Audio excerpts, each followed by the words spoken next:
ओम नमो भगवते वासुदेवाय। ओम नमो भगवते वासुदेवाय। ओम नमो भगवते वासुदेवाय।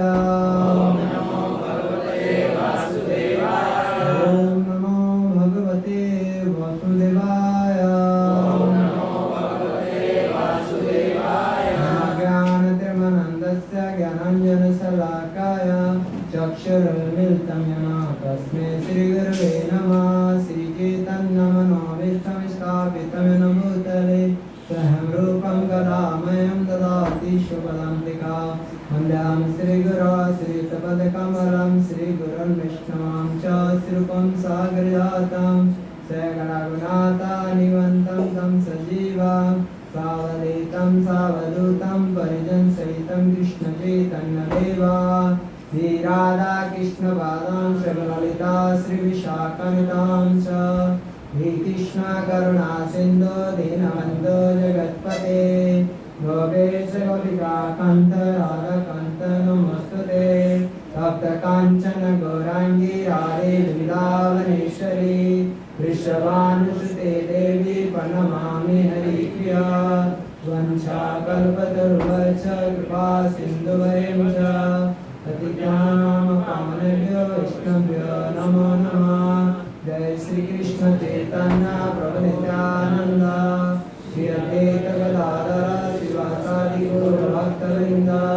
हरे कृष्ण कृष्ण कृष्ण हरे हरे हरे राम राम राम हरे हरे। हरे कृष्ण। सभी बोलिए हरे कृष्णा हरे कृष्णा कृष्णा कृष्णा हरे हरे हरे राम हरे राम राम राम हरे हरे हरे कृष्णा। तो आप सभी का हार्दिक अभिनंदन, हार्दिक स्वागत है आज के रविवार प्रोग्राम में। तो गुरु वैष्णव की कृपा से, जगन्नाथ बलदेव श्री राम के आशीर्वाद से आज हम जो भी चर्चा करेंगे अपने शुद्धि के लिए, क्योंकि भगवान की कथाओं को चर्चा करने से जो सुनाता है उनका भी शुद्धिकरण होता है और सुनने वालों का भी शुद्धिकरण होता है, क्योंकि वो दिव्य हैं।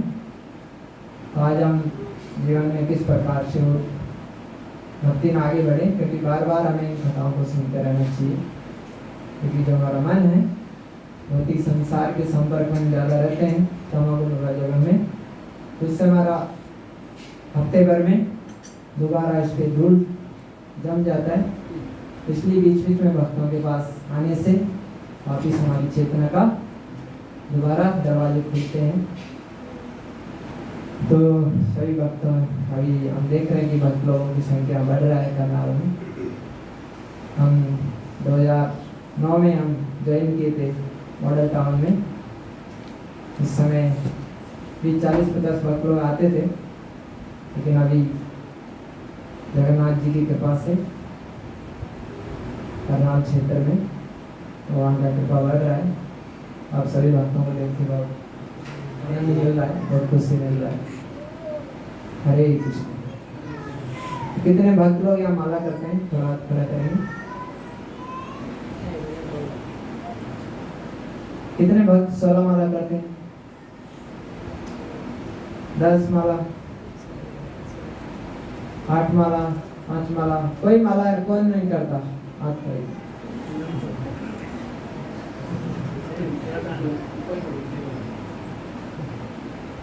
हरे कृष्ण। कौन सबसे आज पहली बार प्रोग्राम में आया? स्वागत है आपका। हरे कृष्ण।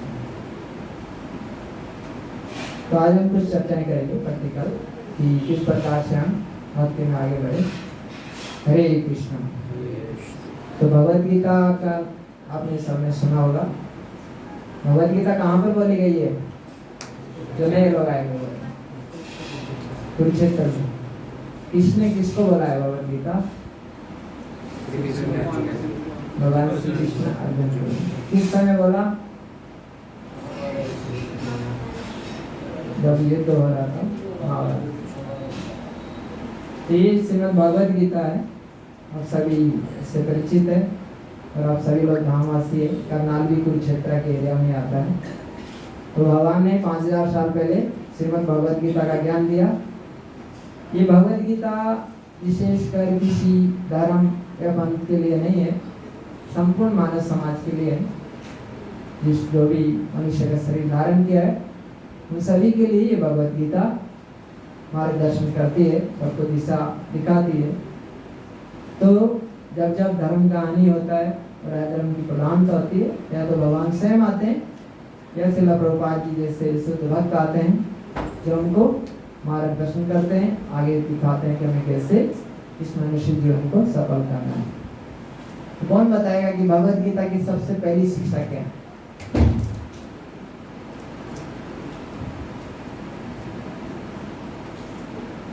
छोटा बच्चा लास्ट बताओ। हाँ, तो ये भक्त परिवार में जन्म लेने का लाभ है। जो भक्त के घर में जन्म लेते हैं तो बचपन से ही बच्चों को आध्यात्मिक ज्ञान मिलता है। तो भगवद गीता का पहला हमें ज्ञान ये मिलता है कि हमें शरीर नहीं, जितने सारे जो भी हम धर्म बना रखे हैं, हिंदू धर्म, मुस्लिम धर्म, ईसाई धर्म, ये सब क्या है? शरीर के धर्म है, ये आत्मा का धर्म नहीं है। तो आध्यात्मिक जीवन यहीं से प्रारंभ होता है कि हम ये शरीर नहीं है, हम आत्मा। और हम सबको भी अनुभूति है कि हम ये शरीर नहीं है। तो सबसे पहले हमारी शिक्षा है भगवद गीता की, हम ये शरीर नहीं, हम आत्मा है। तो आत्मा है तो फिर आत्मा का संबंध किसी के साथ होना चाहिए। जैसे इस शरीर का संबंध किसके साथ है? इस भौतिक जगत में जो हमारे माता पिता है, रिश्तेदार है, हमारे जो मित्र हैं, उनके साथ हम इस शरीर से संबंध रखते हैं, उनके साथ मिलते हैं, उठते हैं, बैठते हैं, बात करते हैं। लेकिन आत्मा का संबंध इस भौतिक जगत की किसी भी वस्तु से नहीं है। जिस प्रकार से शरीर का संबंध हम आत्मा इस संसार के लोगों से, वैसे आत्मा का संबंध किसके साथ है? कौन बताएगा? बताइए।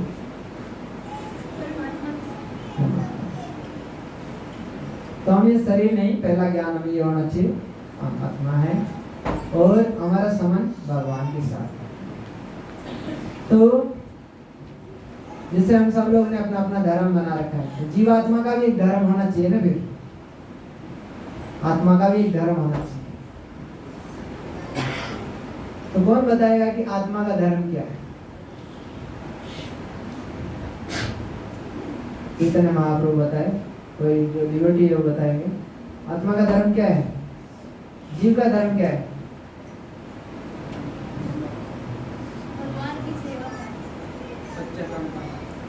भगवान की सेवा है। कोई श्लोक बता सकते हैं? चैतन्य महाप्रभु ने कहाँ पर बताया? रमाई को बताइए। चैतन्य महाप्रभु ने चैतन्य चैतन्य में बताया कि हम शरीर नहीं, हम आत्मा है और आत्मा का संबंध किसके साथ है? भगवान के साथ है। और भगवान कौन है? क्या प्रमाण है? श्री कृष्ण भगवान है। कौन बताएगा? क्या लक्षण है भगवान के? भगवान शब्द का क्या अर्थ है? कौन बताए?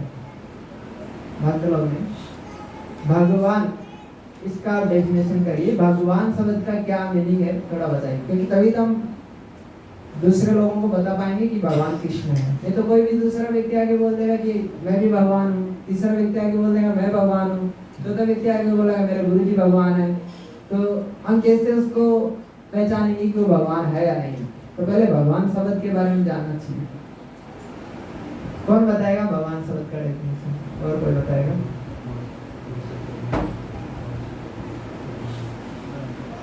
और भाई माता जी के अलावा भगवान शब्द का अर्थ किसी को मालूम है? बताइए। हाँ, ध्यान से सुनिए सभी लोग। भगवान के पास 6 ऐश्वर्य होते हैं। जिस व्यक्ति में ये 6 चीजें संपूर्ण मात्रा में पाई जाती है वही भगवान हो सकता है। तो हम क्यों कृष्ण को भगवान मानते हैं? तो माता जी बता रहे हैं, आप सुनिएगा।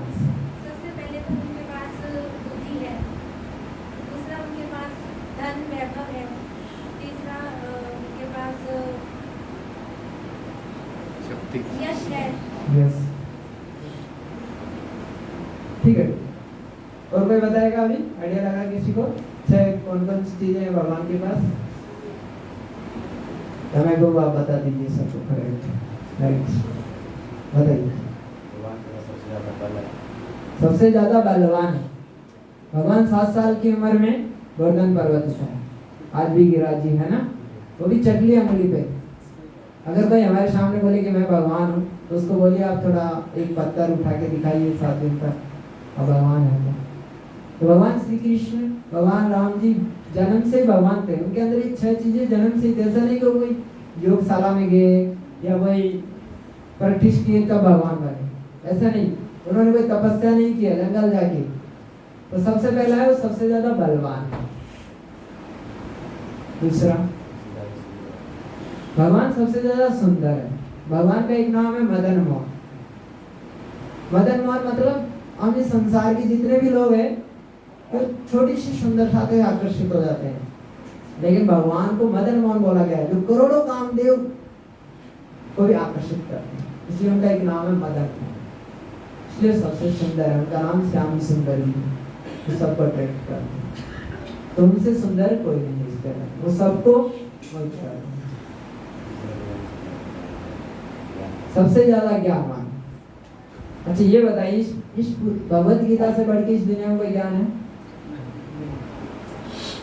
आज से 5000 साल पहले की ऐसी कोई पुस्तक है जो अभी तक चली आ रही?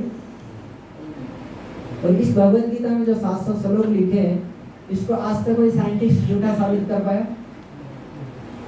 ये प्रमाण है कि भगवान कृष्ण भगवान है, क्योंकि इस भगवत गीता किसके मुख से बोला है? स्वयं भगवान ने बोली। 700 श्लोक भगवान के मुख से। तो भगवान सबसे ज्यादा ज्ञानवान है। और इस ज्ञान में कोई हिंदू, मुस्लिम, ईसाई, क्रिश्चियन बताया गया? ये ज्ञान संपूर्ण मानव समाज के ऊपर लागू होता है। इस ज्ञान के द्वारा सभी लोग सुखी हो सकते हैं, किसी भी धर्म के व्यक्ति। इसलिए भगवान सबसे ज्यादा ज्ञानवान है और उनके द्वारा दिया गया जो ज्ञान है वो पूर्ण है, उसमें कोई त्रुटि नहीं है। 14 यस, भगवान 5000 साल पहले इस धराधाम पे आए। ऐसे तो भगवान तो हर युग में आते रहते हैं। उससे पहले तो त्रेता युग में भगवान राम जी आए। आज भी पूरा संसार में उनका यश है, सब लोग जानते हैं। कौन नहीं जानता? आप किसी भी देश में चले जाओ, सब जगह भगवान का नाम हो रहा है। और कोई व्यक्ति है थोड़ा 2-4 साल यहाँ कोई भगवान बना, उसको तो बाधा भी उसका नाम निशान नहीं है। तो सबसे ज्यादा यश है। वैराग्य आप देखिए, भगवान ने अपने पिता की आज्ञा पालन करने के लिए 14 साल के लिए वनवास धारण कर लिया। भगवान श्री कृष्ण ने वृंदावन को छोड़ दिया। तो ये भगवान का वैराग्य भी सबसे ज्यादा है। ऐसा नहीं कि भगवान वो है, भगवान का सबसे ज्यादा वैराग्य,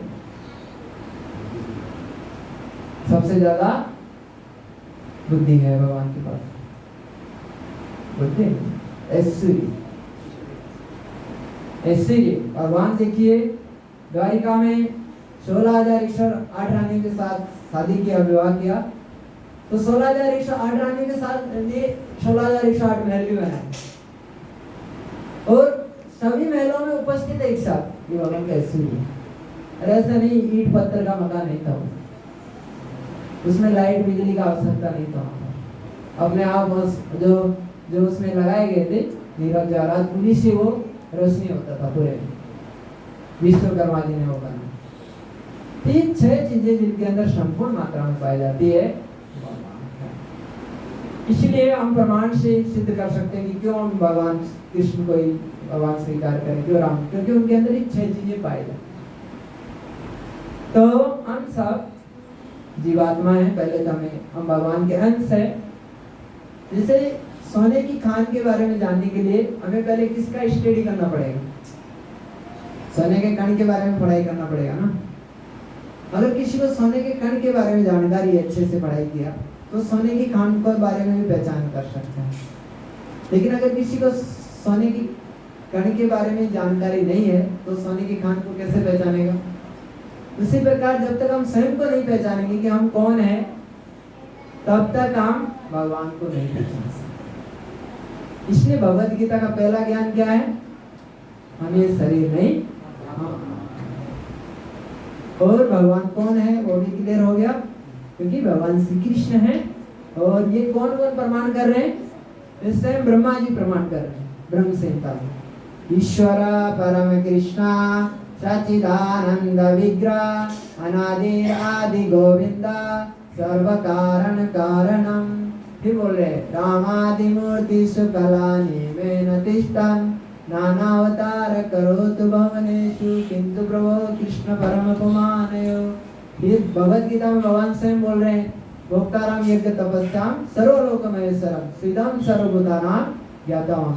ऐसे नारद मुनि, बड़े बड़े ऋषि मुनि, प्रहलाद महाराज, ध्रुव महाराज, सबने ये स्वीकार किया है कि भगवान श्री कृष्ण है, भगवान श्री राम जी है। और हम सब क्या है? हम भगवान नहीं बन सकते, हम सब जीवात्मा है, भगवान के दास है। और जीवात्मा का वास्तविक धर्म क्या है? जीवेर स्वरूप होय कृष्ण नित्य दास। हम सबका धर्म क्या है?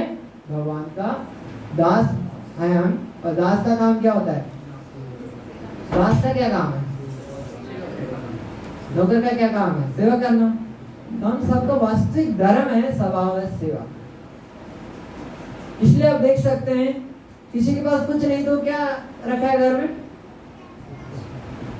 कुत्ते को पालना। सेवा तो करेगा, किसी न किसी की सेवा करना पड़ेगा। इसलिए सबसे ज्यादा बुद्धिमान है कि जो ये जानता है कि मैं शरीर में मैं आत्मा हूँ और भगवान मेरे परम पिता है और मेरा उनके साथ संबंध है, तो भगवान की सेवा करेगा। अगर कोई भगवान की सेवा नहीं करेगा तो किसी न किसी की सेवा करेगा, देश की सेवा करेगा, समाज की सेवा करेगा, राष्ट्र की सेवा करेगा। किसी के पास कुछ नहीं तो किसकी सेवा करेगा? कुत्ता बिल्ली पाल के उसकी सेवा करेगा। आप देखिए हर घर में बहुत बड़े बड़े घर है, उसमें कुछ नहीं, घर में कोई नहीं रहता, ये कुत्ता लेके बाहर जा रहा है उसको सेवा करना, क्योंकि सेवा करना हमारा स्वाभाविक धर्म है, इसको हम नहीं सोच। लेकिन हमारा उद्देश्य होना चाहिए, जीवन का वास्तविक उद्देश्य है भगवान के साथ हमारे जो संबंध है, हम अनादिकाल से इस भौतिक जगत में है, ये पता नहीं, किसी को कोई तिथि निर्धारित नहीं कि हम कब से यहाँ पर हैं, कब से हम भगवान से बिछड़े हुए हैं, इसका कोई तिथि निर्धारित नहीं। तो इस संबंध को वापस जागृत करने के लिए या तो भगवान के भक्त आते हैं या भगवान स्वयं आते हैं कि इसको कैसे जागृत किया जाए। तो इसको जागृत करने के लिए हमें श्रीमद् भगवद गीता उपदेश देती है, और सबसे पहला उपदेश देती है कि हमें शरीर नहीं, हम आत्मा है, और आत्मा का वास्तविक स्वभाव सेवा करना है। तो किस प्रकार से हम भगवान के साथ संबंध जोड़े, तो अल्टीमेट हम यहाँ पर पहुँच जाते हैं कि भगवान जगन्नाथ ही परम स्वामी है, पूरे ब्रह्मांड के स्वामी है, और हम सब क्या है, भगवान के नौकर है, और हमारा काम क्या है, भगवान को तुष्ट करना। यस्मिन् तुष्टे जगत। अगर हम जगन्नाथ को संतुष्ट कर पाए तो पूरा जगत संतुष्ट हो जाएगा। इस प्रकार से उदाहरण दो, जैसे पेड़ देखा है ना अपने सामने, पेड़ की पानी देने के दो तरीके, एक तो आप पत्ते पत्ते के अंदर पानी दो, या एक जड़ के अंदर पानी डाल दो। तो जो बुद्धिमान व्यक्ति होगा वो क्या करेगा, जिसके पास थोड़ा सा भी बुद्धि है, तो उसको पता है कि जड़ में पानी डालने से पूरे पेड़ में सदा पानी चलेगा। लेकिन अगर वो पेड़ के पत्ते पत्ते में डालेगा तो कब पहुंचेगा, तब तक पेड़ सूख जाएगा, गर्मी ज्यादा। वैसे ही अगर बुद्धिमान व्यक्ति है तो मुंह में खाना डालेगा, पेट में डालेगा ना। अगर मान लो हाथ पैर सब, आंखें बोलेंगे पेट तो कुछ काम करता नहीं है, हम स्टाइल लगाएंगे, आंखें बोलेंगे हमारा कान में डालिए। अगर पेट में खाना नहीं पूछा तो हम संतुष्ट होंगे, सुखी होंगे। तो इसी प्रकार से समाज में हम बहुत सारी अलग अलग सेवाएं कर रहे हैं, कोई कुत्ते की सेवा कर रहा है, कोई समाज की सेवा कर रहा है, कोई राष्ट्र की सेवा, अलग अलग तरीके से सेवाएं करने का प्रयास कर रहा है सुखी होने के लिए। लेकिन परिणाम ये होता है कि वो सुखी नहीं हो पाता, क्योंकि उसको पता नहीं कि किस प्रकार से सुखी हुआ जाए। इसलिए श्रीमद् भगवद गीता भागवतम हमें आदेश देती है कि हमें प्रामाणिक परंपरा से सीखना चाहिए कि हमें किस प्रकार से मनुष्य जीवन को जीना है, कैसे हमें अपने आप को सेवा में लगाना है।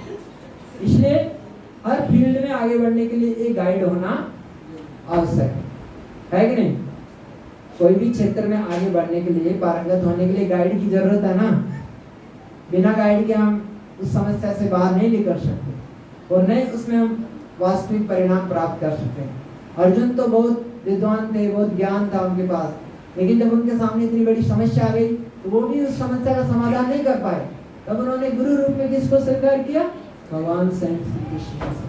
और जब भगवान गुरु रूप में स्वीकार किया तब उन्होंने उनको मार्गदर्शन किया, और जैसे जैसे भगवान बताए वैसे वैसे उन्होंने किया। इससे भगवान तुष्ट हो गए और उससे उसकी सभी समस्याओं का समाधान हो गया। उसी प्रकार से हमारे जीवन में बहुत सारी समस्याएं हैं, आप सभी समस्याओं से गुजर रहे हैं, क्योंकि भौतिक जगत का मतलब है समस्या रहेगा यहाँ पर। लेकिन अगर हम भगवद गीता को किसी सही मार्गदर्शन में समझेंगे, हमारी सभी समस्याओं का समाधान हो जाएगा। यहाँ जो ये संस्था है, इसको अंतर्राष्ट्रीय कृष्ण महाराज संघ, जो हरे कृष्णा ये संघ है, यहाँ पर आंदोलन जो करनाल में, इसका एक छोटा सा प्रयास है। यहाँ पर जो भक्त लोग हैं उन्होंने प्रमाणिक गुरु के मार्गदर्शन में इस ज्ञान को सीखा है और दूसरों को सिखाने का प्रयास कर रहे हैं भक्त लोग। तो आप सभी लोग भाग्यवान हैं, यहाँ पर आ रहे हैं। तो यहाँ पर आके आप लोग इसको सीखिए अच्छे से और अपने जीवन में पालन करिए। तो धीरे धीरे आपका जितनी भी जीवन की जो भी बाधाएं हैं, समस्याएं, उससे आपको समाधान मिलेगा।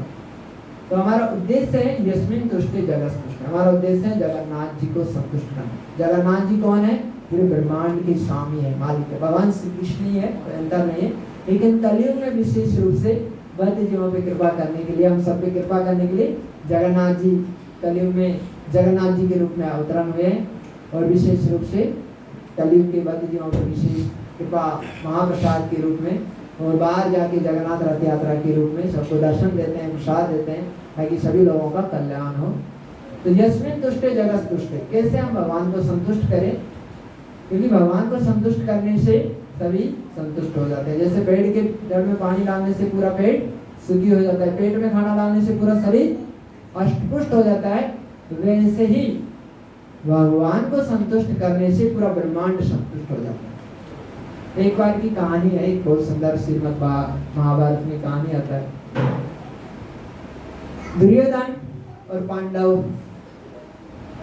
बचपन से आपस में, दुर्योधन और पांडवों के बीच में, 5 पांडवों के बीच में ईर्ष्या द्वेष चलता रहता। दुर्योधन चाहता था कि किसी भी प्रकार से मुझे राज्य मिल जाए। वास्तविक हक तो पांडवों का था, लेकिन दुर्योधन उसको कैसे भी करके उनसे हड़पना चाहता था। इसलिए हमेशा वो योजना बनाता रहता था, पांडवों को किस प्रकार से नष्ट किया जाए, किस प्रकार से उनको खत्म किया जाए। इसी प्रकार से जब पांडवों को 14 साल का वनवास मिल गया, उस समय दुर्योधन फिर योजना बना रहे कि कैसे अभी वनवास से तो 14 साल बाद फिर आप मुझसे आएंगे, हमसे राज्य मांगेंगे, तो अभी तक तो हमारा जड़ खत्म नहीं हुआ, तो हम जड़ को ही पूरा खत्म करें। तो दुर्योधन ने एक योजना बनाई। दुर्वासा मुनि बहुत क्रोधी ऋषि थे, वो तपस्या करते थे, योगी थे वो, और थोड़ा भी कोई गलती करता था तो उस पर श्राप दे देते थे। तो उन्होंने योजना बनाई कि मैं दुर्वासा मुनि को संतुष्ट करूंगा, उनके 60,000 शिष्यों के साथ बुला के उनको संतुष्ट करूंगा, और उसके बाद मैं उनसे प्रार्थना करूंगा। जब वो मेरे को वरदान मांगने के लिए बोलेंगे तो मैं उनको बोलूंगा कि मेरे 5 भाई अपनी पत्नी के साथ जंगल में रहते हैं, आप उनका आतिथ्य स्वीकार करिए। और वो वहां जाएंगे 60,000 शिष्यों के साथ, वो ठीक से सेवा नहीं कर पाएंगे तो दुर्वासा मुनि क्रोधित हो जाएगा और वो उनको श्राप दे देगा, और वो मेरा राज्य में जो बाधा है वो हमेशा के लिए खत्म। इस प्रकार से जिनका बुद्धि चेतना कम होता है तो इस प्रकार की योजना बनाते हैं। लेकिन रागी कृष्ण मारे कृष्ण, जिसको भगवान बचाना चाहते हैं उसको कोई मार नहीं सकता, और जिसको भगवान मारना चाहते हैं वो कितना ही जुगाड़ तिगड़म लगा ले, उसको कोई बचा नहीं सकता। तो एक प्लान भगवान का चलता है संसार में, एक प्लान हमारा चलता है। जो असुरी प्रवृत्ति वाले व्यक्ति है वो अपनी मन को संतुष्ट करने के लिए अनेक प्रकार की योजनाएं बनाते हैं। भक्त लोग कुछ योजनाएं नहीं बनाते, भक्त लोग हरे कृष्णा कृष्णा कृष्णा हरे हरे, हरे राम राम राम। भगवान के ऊपर निर्भर रहते हैं, भगवान की जैसी इच्छा जय विधि राखी तय विधि रहते हैं भक्त लोग। और भगवान भक्तों के लिए कौन योजना बनाते हैं? भक्त लोग नहीं बनाते, कौन बनाते हैं? भगवान योजना बनाते हैं। असुर लोग भक्तों को परेशान करने के लिए योजना बनाते हैं, और भक्त लोग हमेशा भगवान के भजन में निमग्न रहते हैं, और भगवान अपने भक्तों की रक्षा। भगवान का वचन है, नाम भक्ते गणेश, मेरा भक्त का कभी विनाश नहीं होता। ऐसे ही दुर्योधन ने बहुत योजना बनाया। उन्होंने 60,000 शिष्यों के साथ दुर्वासा मुनि को निमंत्रण दिया। बहुत सुंदर सुंदर 56 भोग बनाए, बहुत सुंदर सुंदर आइटम बनाए। सबको निमंत्रण देने के बाद सबको अच्छे से 56 भोग का प्रसादी खिलाया, और खिलाने के बाद अच्छे से उनको संतुष्ट किया। संतुष्ट करने के बाद दुर्वासा मुनि खुश हो गए दुर्योधन की सेवा भाव देखकर, लेकिन उसके पीछे तो उनका कुछ षड्यंत्र था। तो दुर्वासा मुनि पूछे कि अच्छा पुत्र, मैं आपकी सेवा से बहुत खुश हूँ, बताइए आपको क्या चाहिए। तो दुर्योधन बोला कि ये ऋषिवर, मेरे आपकी कृपा आशीर्वाद से मेरे कोई कमी नहीं है, सब कुछ शुक्ल मंगल है, लेकिन मैं आपसे एक प्रार्थना करता हूँ, आपका एक आशीर्वाद चाहिए कि मेरे 5 भाई जंगल में रहते हैं अपनी पत्नी के साथ, तो आप उनका भी आतिथ्य स्वीकार करिए, यही मेरी आपसे इच्छा है। तो दुर्वासा मुनि बोला ठीक है, मैं उनका आतिथ्य स्वीकार करूंगा, आपकी इच्छा जरूर पूरी होगा। लेकिन दुर्योधन को ये बात पता था कि माता द्रौपदी के पास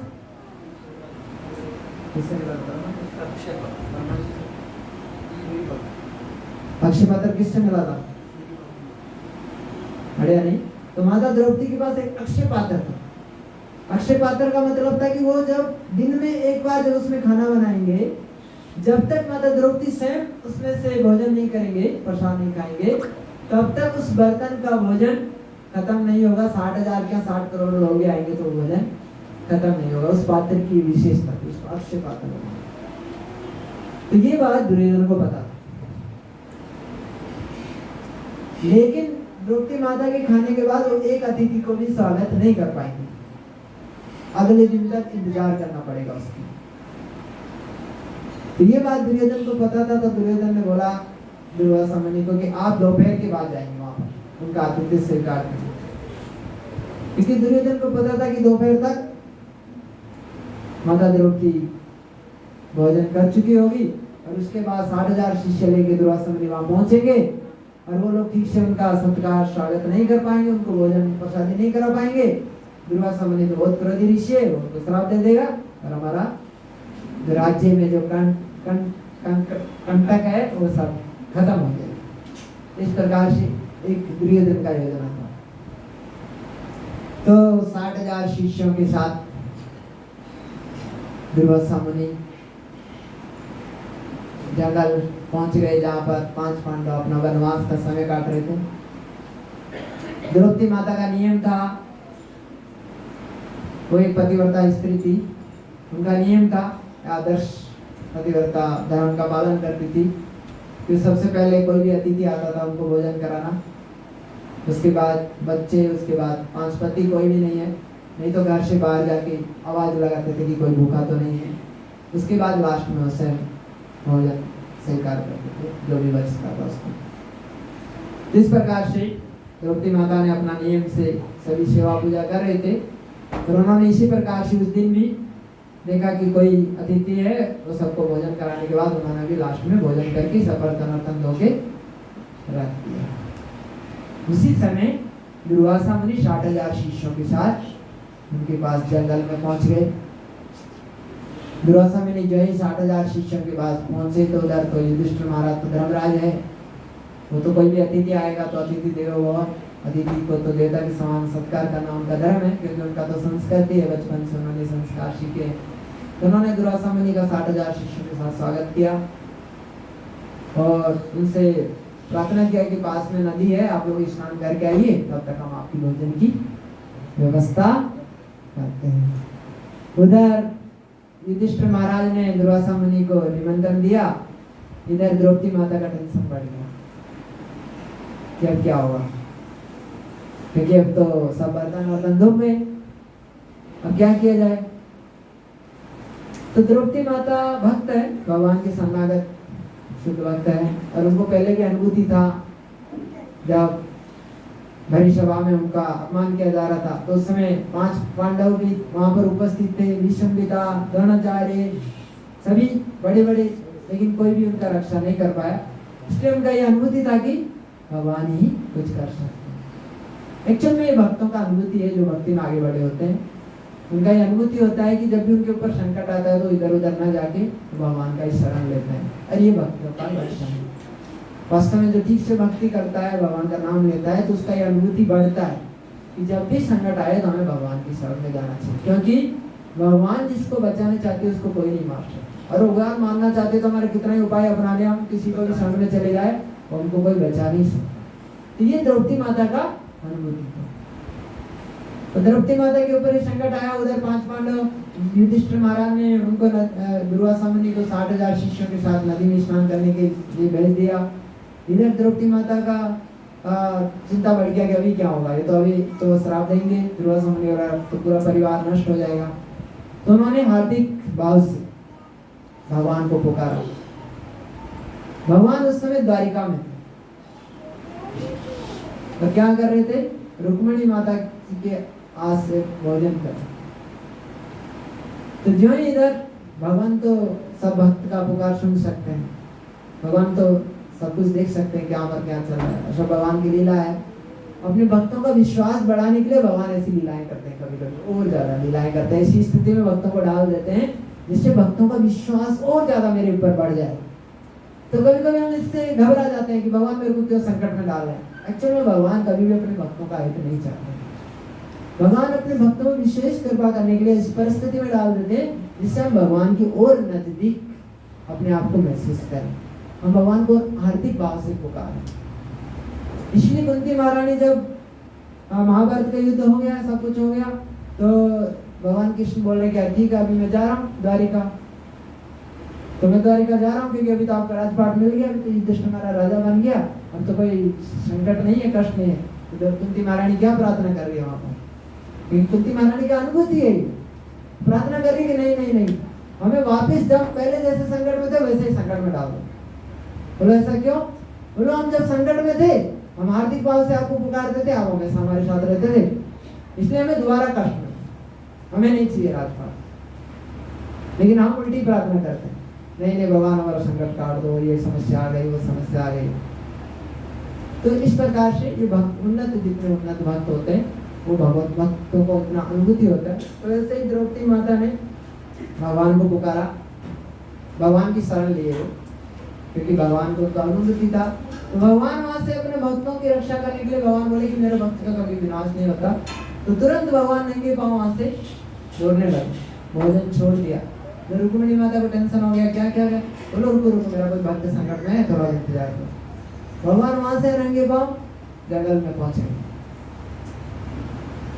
उधर जो ही जंगल में पहुंचे, भक्त कभी कभी भगवान अपने भक्तों को हंसी मजाक करते, तो भगवान बोल रहे हैं द्रौपदी द्रौपदी मैं बहुत भूखा हूँ, मुझे पहले खाना दो, मैं कुछ नहीं सुनूंगा। बोलो खाना कहाँ से दो, ये तो समस्या है। बोलो मैं कुछ नहीं सुनता समस्या से, पहले मुझे खाना चाहिए, उसके बाद बात करो। बोलो नहीं नहीं कुछ नहीं है प्रभु। बोलो नहीं नहीं आप देखो कुछ होगा, सुबह का बचा होगा।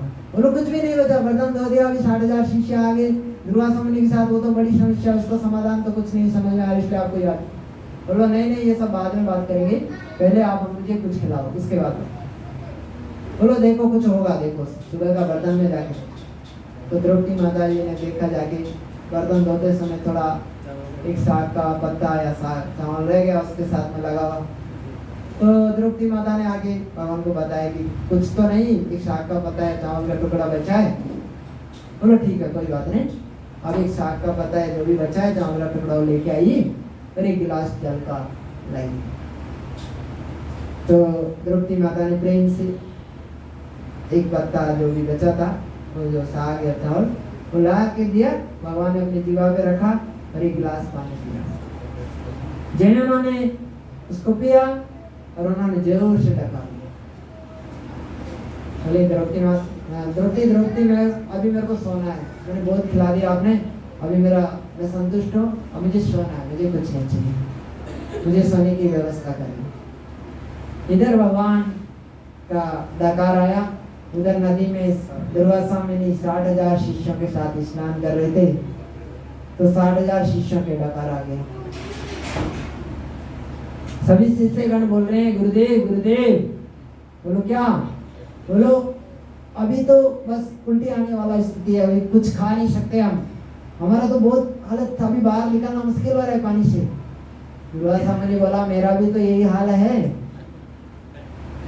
दुर्वासा मुनि योगी है, वो समझ गया कि पांडव लोग वैष्णव हैं, क्योंकि वो पहले भी एक बार फंस गए थे अमरीश महाराज के केस में, वो समझ गया।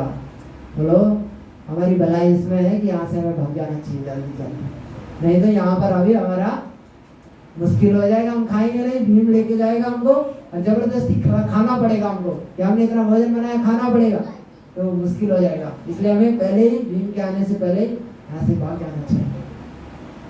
तो दुर्वासा मुनि 60,000 शिष्यों को लेके वहां से प्लान कर गए, वहां से चले। इधर द्रौपदी माता का समय से भगवान आराम से रेस्ट करे, कोई आते नहीं, गेस्ट अतिथि आते नहीं।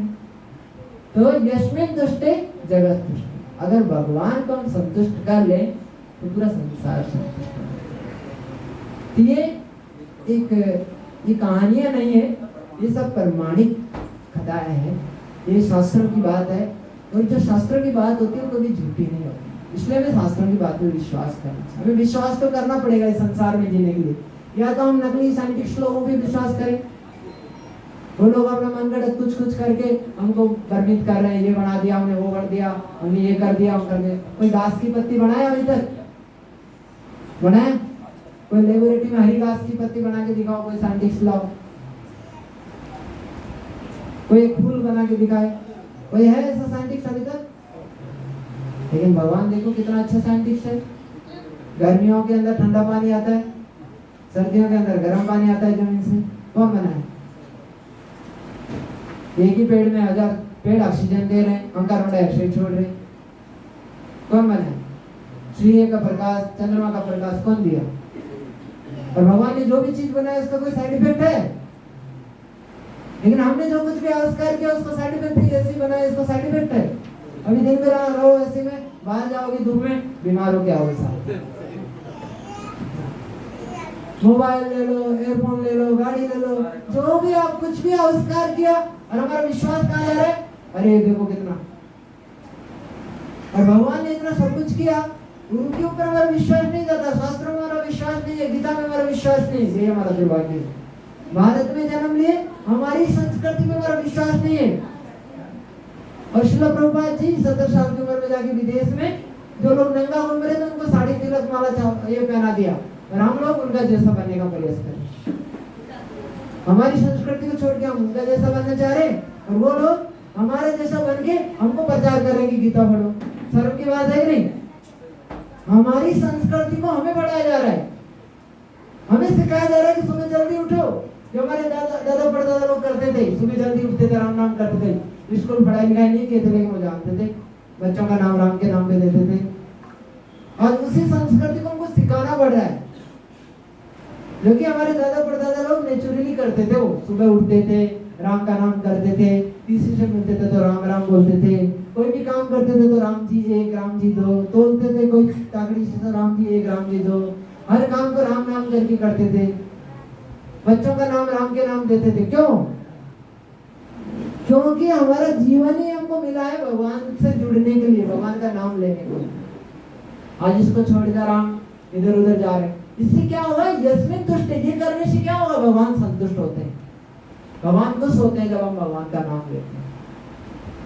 इसलिए ये मनुष्य जीवन हमको मिला है, ये हमें बहुत ही सुदुर्लभ है। और इसको हम व्यर्थ केवल खाओ, सो, थोड़ा परिवार बढ़ाओ, मर जाओ, बस इसी के लिए हम व्यर्थ इसको करें। और सुखी होने के लिए हम प्रयास कर रहे हैं। कैसे कर रहे हैं पता है? मछली देखा है, और मान लो मछली को मैं जल से बाहर निकाल के उसके लिए बढ़िया एसी रूम बनाऊं, बढ़िया उसके लिए खाने पीने के लिए 56 प्रोग्राम दूं आराम से चारों तरफ, बढ़िया उसके लिए चारों तरफ नौकर चाकर लगा दूं, गाड़ियां खड़ी कर दूं 4-5 एसी वाली, और पूरा एकदम सब अच्छा सब कुछ कर दिया, लेकिन उसके पास पानी नहीं रखूं, सुखी होगा? वही पूरे संसार के लोगों का हाल है। अभी संसार में बड़े बड़े करोड़पति सब दुखी है, परेशान है। क्यों? घर में सब कुछ है, गाड़ी है, एसी है, बंगला है, अच्छा परिवार, अच्छा सब कुछ, लेकिन वो भगवान से कनेक्शन, तो भगवान से दूर होके सोच रहे भगवान कोई नहीं है आपसे। लेकिन भगवान क्यों नहीं है? अरे सूर्य का प्रकाश उदय हो रहा है, अस्त हो रहा है, सब दिशाएं चारों तरफ से काम कर रही है। एक छोटा सा मंदिर चलाने के लिए इतने सारा डिपार्टमेंट, इतने सारे लोग इसको चला रहे हैं। एक छोटा सा स्कूल चलाने के लिए इतने सारे टीचर्स की आवश्यकता है। एक छोटा सा कॉलेज चलाने के लिए इतने सारे साइंटिस्ट लोगों की आवश्यकता है। और ये पूरा ब्रह्मांड अपने आप चल रहा है, इसके पीछे कोई सुप्रीम पावर नहीं है, लेकिन हम इस पर विश्वास नहीं करते। ये तो वही हो गया जैसे बिल्ली है, वो आंख, चूहा अगर सोचे कि बिल्ली आ रहा है, मैं आंख मीच लेता हूँ, मुझे बिल्ली नहीं खाएगा, बिल्ली उसको छोड़ेगा? बिल्ली उसको नहीं छोड़ेगा। वही हाल हम कर रहे हैं। अरे ये सब शास्त्र वास्त्र छोड़ो, इनको साइड में रखो, इस पर विश्वास नहीं करता। जो बस अभी तो कैसे भी करके पैसे कमाओ, चोरी डकैती डाका दे के लोगों को गला काटो, कैसे भी करो, और बस सुखी हो जाएंगे। सुखी नहीं हो सकते। मछली को जल से बाहर निकाल के आप कितनी सुख सुविधाएं दे दो, सुखी नहीं हो सकते। वैसे इस दुनिया में हम कितना ही प्रयास कर लें, जब तक हम ये शरीर को सुखी कर नहीं सकते ना। ये सब सुख सुविधाएं शरीर को देती है, लेकिन हम तो ये शरीर है ही नहीं ना। और वास्तव में तो आत्मा के कारण ये शरीर चलायमान है, और जब तक आत्मा इस शरीर में तब तक एक दूसरे से बात करते हैं, एक दूसरे से। जो ये आत्मा निकल गया, कोई कितना सुंदर शरीर हो उसके पास जाता है क्या कोई? तो आत्मा की उपस्थिति के कारण, और आत्मा भगवान का अंश है, और जब तक वो भगवान से नहीं जुड़ेगा हम सुखी नहीं हो सकते। इसलिए भगवद गीता में पहला ज्ञान देती है कि मैं शरीर में आत्मा, और आत्मा को भगवान से जुड़ने के लिए अलग अलग युगों में अलग अलग प्रोसेस है, अलग अलग विधि है। तो समय पूरा होते हुए, तो इसलिए हमारा वास्तविक धर्म है कि हम भगवान की सेवा करें।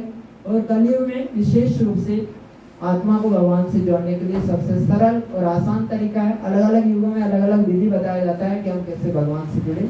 ये सब साइंटिफिक है, ऐसे नहीं कि ये मन गढ़ंत बातें हैं। ये शास्त्रों की बात है, भगवत गीता भागवतम ऋषि मुनियों ने ये विधि बताया। इसलिए बोलते हैं रिसर्च। रिसर्च का मतलब क्या होता है? रिसर्च का मतलब होता है पुनर्खोज। जो ऋषि मुनि पहले से खोज दिए उसी को दोबारा खोजा जा रहा है। साइंटिस्ट लोग रिसर्च कर रहे हैं ना, रिसर्च का मतलब है जो इस भगवत गीता में लिखा है इसी के ऊपर वो रिसर्च कर रहे हैं। लेकिन इसमें जो भी लिखा है वो परम सत्य है, कोई भी आज तक इसको झूठा साबित नहीं कर पाया। और ये ऋषि मुनियों ने लिखा है, इसीलिए जो बुद्धिमान है वो रिसर्च करने में क्यों समय वेस्ट करेगा? बुद्धिमान है, इसी को स्वीकार कर लिया जाए, चाहे वो अनपढ़ हो चाहे वो गंवार हो, तो स्वीकार कर ले इसको। और जो स्वीकार कर लेगा तो उसको इतना सारा जमेले से होकर नहीं गुजरना पड़ेगा। दूसरा विधि है कि वो इतना सारा रिसर्च करे। जैसे उदाहरण देते हैं कि मान लो किसी को छोटा बच्चा है, अपने पिताजी को नहीं देखा, अब उसके पास दो प्रमाण है, दो तरीका अपने पिताजी को खोजने का। या तो पूरे संसार के लोगों का आरएनए डीएनए करें, रिसर्च करें और अपने पिता को खोज लें। क्या संभव है? संभव है? उसको पूरा संसार में पूरा जीवन मर जाएगा, उसका पिताजी नहीं मिलेगा। दूसरा तरीका है, दूसरा प्रमाण है कि वो अपनी माँ के ऊपर विश्वास करे, अपनी माँ के पास जाए और माँ जिनको बोले उनको पिता स्वीकार कर ले। तो ये वैदिक शास्त्र हमारी माता है, ये जो वैदिक शास्त्र है माता है, और ये हमको बताते हैं कि भगवान कौन है। इसीलिए इसका प्रमाण है कि इस वैदिक शास्त्र वास्तव को झूठा साबित नहीं कर पाया।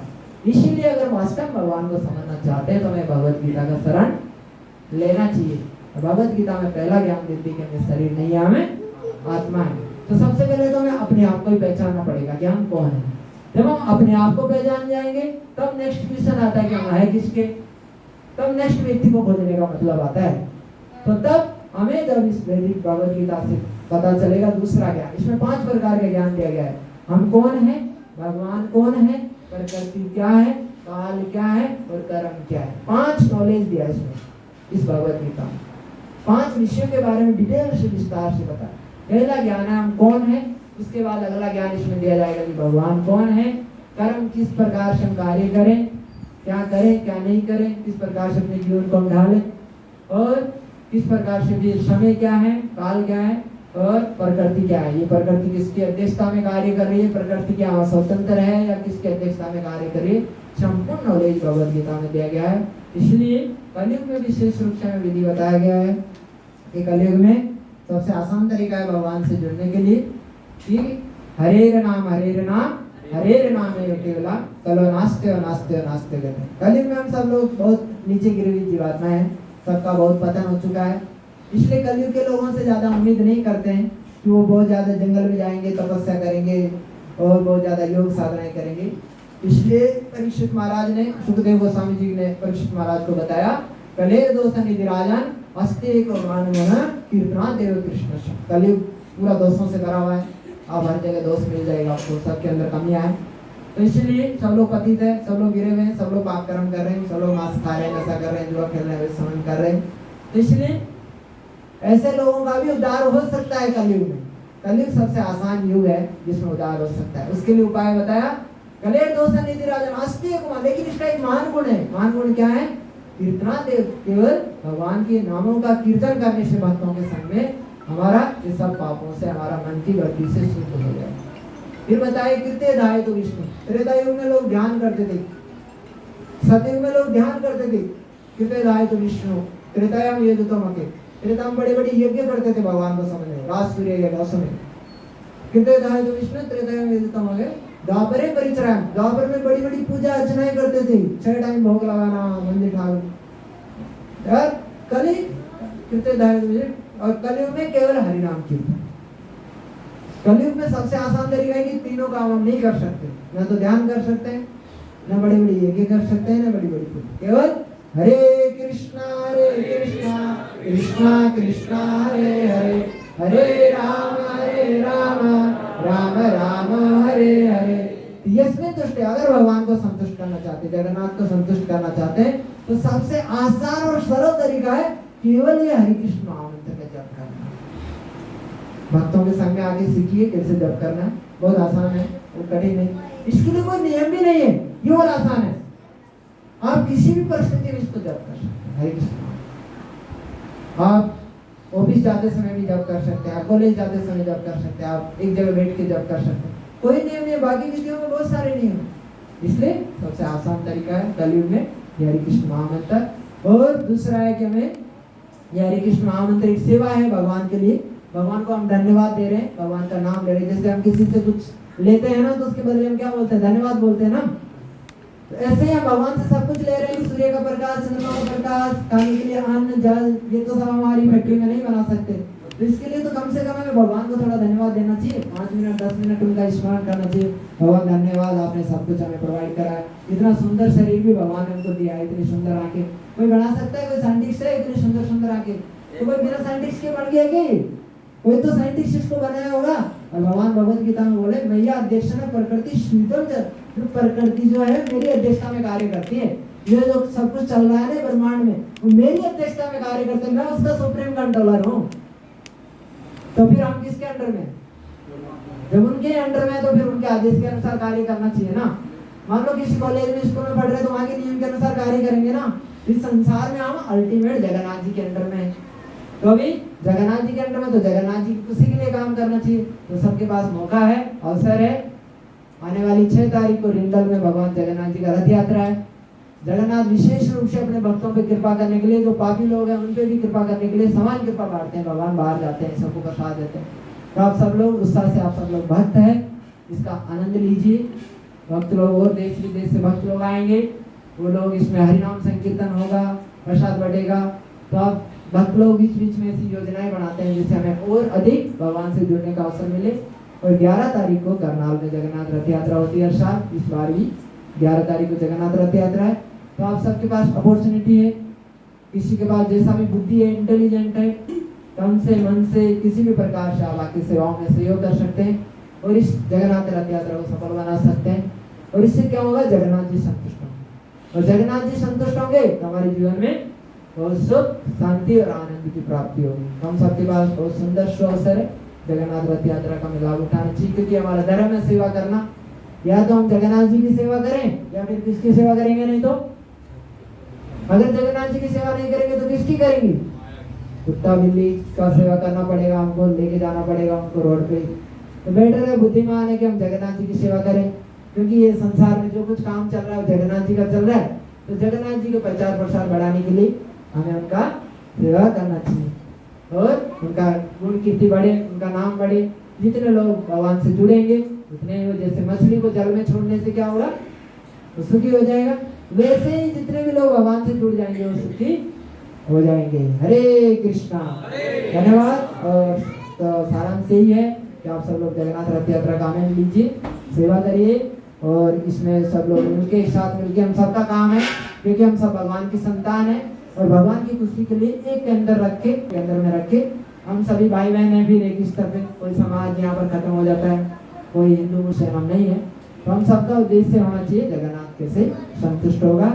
और इस प्रकार यस्मिन तुष्टे जगत तुष्टे, अगर जगन्नाथ खुश हो गए तो पूरा करनाल खुश हो जाएगा, चिंता मत, पूरे करनाल में शांति हो जाएगा, सब लोगों का जीवन में सुख शांति आएगा।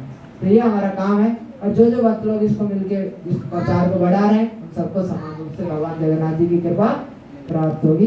तो आप सबके पास अवसर है, मौका है, आप सब इसका लाभ उठा सकते हैं।